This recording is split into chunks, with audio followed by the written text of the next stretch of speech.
Palestine government has called on international communities to support its quest of becoming a full member state of the United Nations. Abdullah Shaweh, Palestine ambassador to Nigeria, affirmed this call during a press conference in Abuja while noting that the United States of America blocked the motion.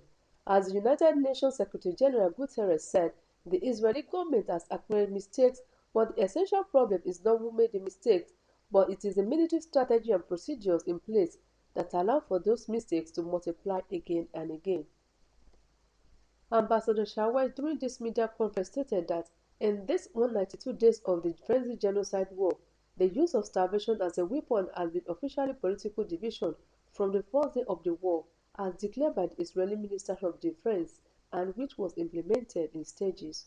On April 2, 2023, the Palestinian leadership renewed its request to activate the application dated September 23, 2011 for full membership of the State of Palestine in the UN, United Nations. It is very important to note that United States of America blocked this motion in the Security Council at that time using the veto. This time, the United States of America declared its long-standing and well-known position in advance that they are against this move. And again, we call on the entire international community to support Palestine in becoming a full member state of the United Nations. United Nations Secretary General Guterres said the Israeli government had acknowledged mistake, but the essential problem is not who made the mistake. It is the military strategy and the procedure in place that allow for those mistakes to multiply time and time again. Fixing these failures requires independent investigation and meaningful and measurable change on the ground.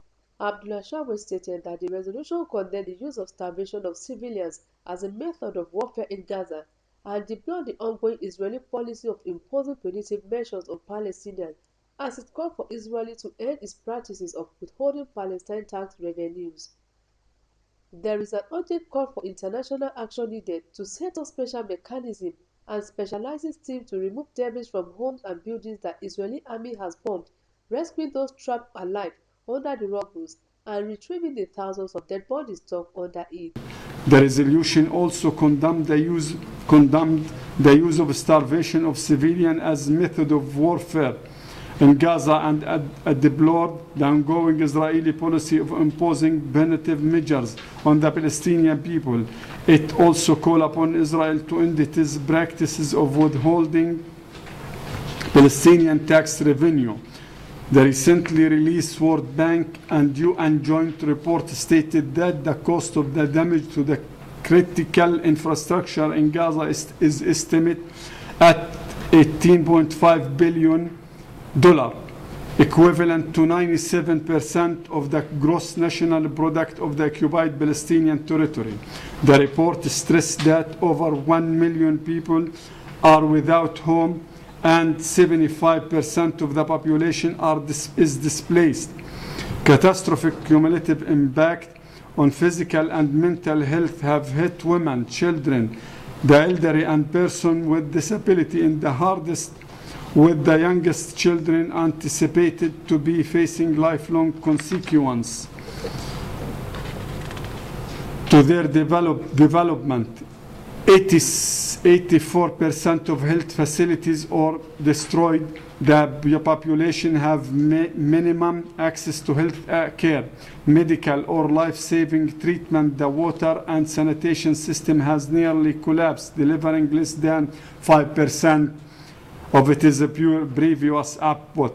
The education system has collapsed, with 100% of children out of school after the deadly Israeli attack that claimed the life of 7 humanitarian aid workers from the World Central Kitchen.